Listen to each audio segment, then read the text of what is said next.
Russian President Vladimir Putin and French President Emmanuel Macron will not attend the landmark UN climate summit in Baku this month. Ukraine's President Volodymyr Zelensky says about 11,000 North Korean troops have now reached the Kursk border region in Russia. Thousands of Georgians again protested against election results as opposition leaders vowed to boycott parliament. Sweden has rejected 13 out of 14 planned offshore wind farms in the Baltic Sea, citing security concerns.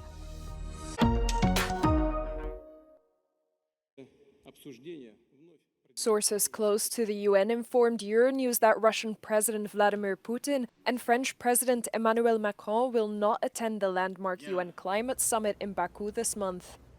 More than 100 leaders confirmed their attendance to COP29 in Azerbaijan, where they will review the climate goal set 9 years ago in Paris, which aims to keep the global temperature rise this century well below 2 degrees Celsius. From Europe, leaders from Czechia, Germany, Greece, Hungary, Italy, Poland, and Spain have said they will attend. This year's COP has been dubbed the Finance COP. The key issue up for debate is who pays the trillions of dollars developing countries need in order to cope with increasingly extreme weather while avoiding the reliance on fossil fuels. The White House confirmed earlier that U.S. President Joe Biden will also not be attending the climate summit.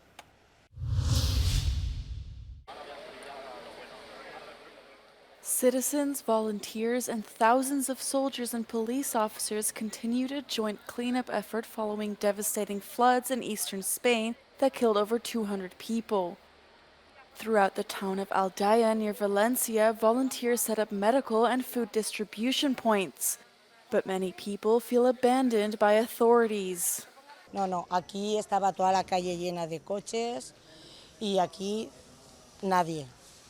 Lo único que sí, todos los vecinos de aquí, compenetrado muy bien, nos hemos organizado muy bien y hemos estado limpiando y por eso está así, porque lo hemos hecho nosotros. Nos pusimos una mesa haciendo café para la gente que venía a limpiar y eso, y nos hemos hecho en un puesto de que ahora viene la comida, o sea, nos hemos hecho un punto. Spain is used to autumn storms that can lead to flooding, but the latest ones have produced the deadliest flooding in living memory for Spaniards. The situation in large parts of Valencia remains dramatic. 90 kilometers of regional railway line were destroyed by the floods. It will take months to get back to normal. The hearings to confirm nominees for EU commissioners have begun. The first two candidates, the veteran Maroš Šefčovič, Commissioner for Trade and Economic Security, and the youngest, Glenn Mikalev, Commissioner for Intergenerational Justice, were screened in Brussels on Monday. The Slovak Šefčovič, who's been in office since 2009, spoke against trade wars and defended his position strongly. Clashes with China and the Mercosur agreement were the focus of the 3-hour hearing. This idea, and I will never sign off on a deal that is not in the EU's collective interest. Despite being criticized for his lack of experience, Malta's Glenn Mikalev seemed to convince MEPs. In all actions that we take, young people are underrepresented in politics, and they are less likely to vote. This can lead to policies that disregard their interests and concerns. This is why it is essential, to engage youth, to ensure for fair political participation and representation. The hearings will end next Tuesday with the questioning of nominees for European Commission Vice Presidents Kaja Kallas and Teresa Ribera. Ukraine's President Volodymyr Zelensky has said about 11,000 North Korean troops have now reached the Kursk border region in Russia. Zelensky, in his nightly address on Monday, criticized the West for its muted response. He said more counter-efforts are needed to stop the North Korean deployment in Kursk. Була сьогодні також окрема доповідь ГУР та Служби зовнішньої розвідки. Щодо північно-корейських військових на території Росії вже 11 тисяч в Курській області. Ми бачимо збільшення північнокорейців і не бачимо збільшення реакції партнерів. Meanwhile, Ukrainian officials said on Monday that their forces had fired at North Korean soldiers in combat for the first time since their deployment by Russia. Ukrainian troops have held large areas of Kursk since early August after Kyiv launched a surprise cross-border offensive in the region.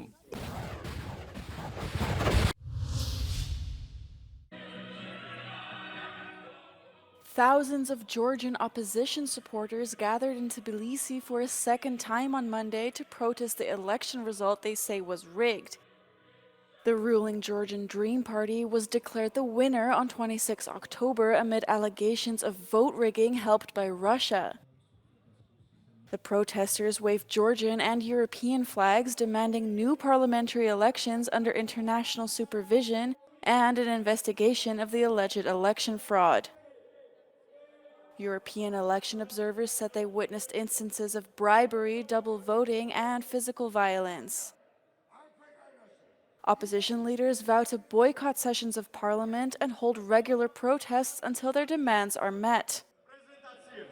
The opposition is also urging the West not to recognize the vote and will gather more evidence of violations to push for a new election.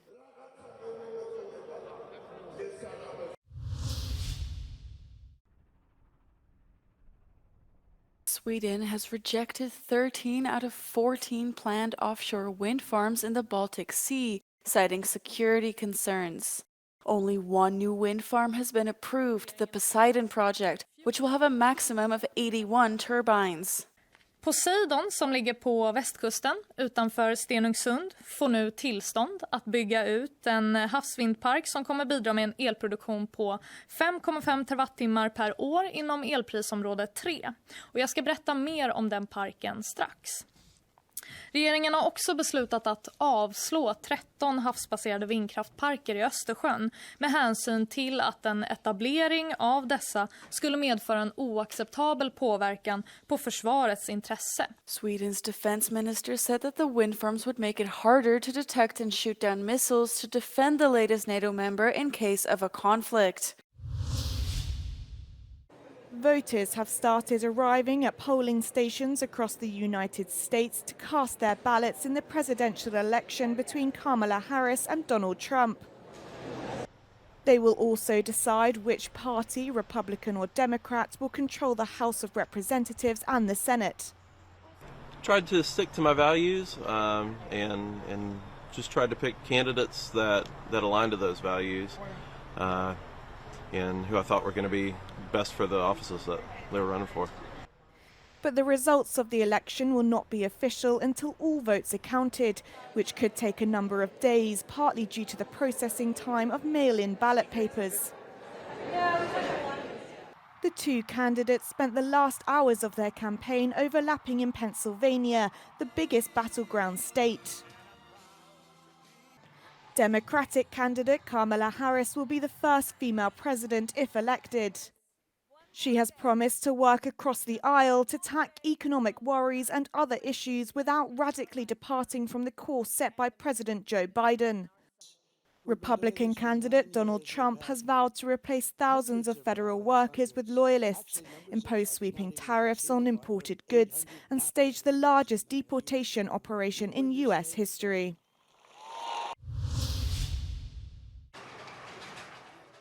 As the United States decides on a new president, many migrants in Mexico hold their breath for what the results could mean for their future.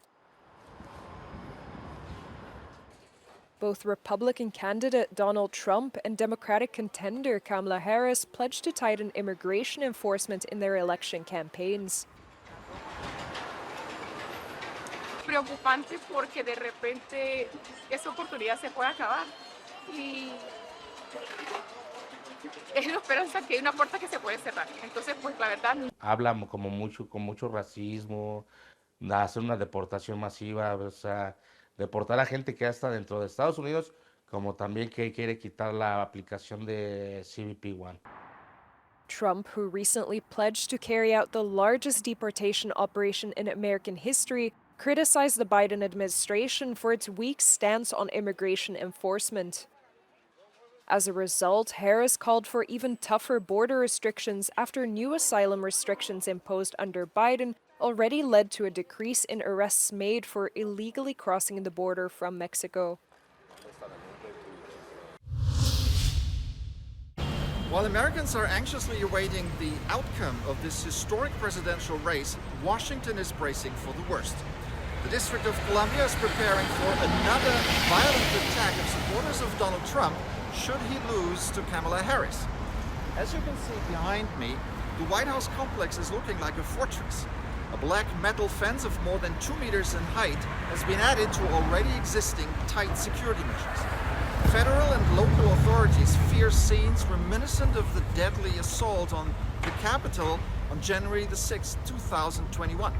On that day, a pro-Trump mob ransacked the halls of Congress as the then president spread lies about his election loss. And today, again, Trump has already started to question the integrity of the vote before ballots are counted, especially in Georgia. In that southern state, Republican top election officials and the courts have debunked claims of fraud, but that hasn't stopped Trump from repeating them, resulting in an atmosphere of suspicion and anxiety. Will the election be peaceful? America is holding its breath.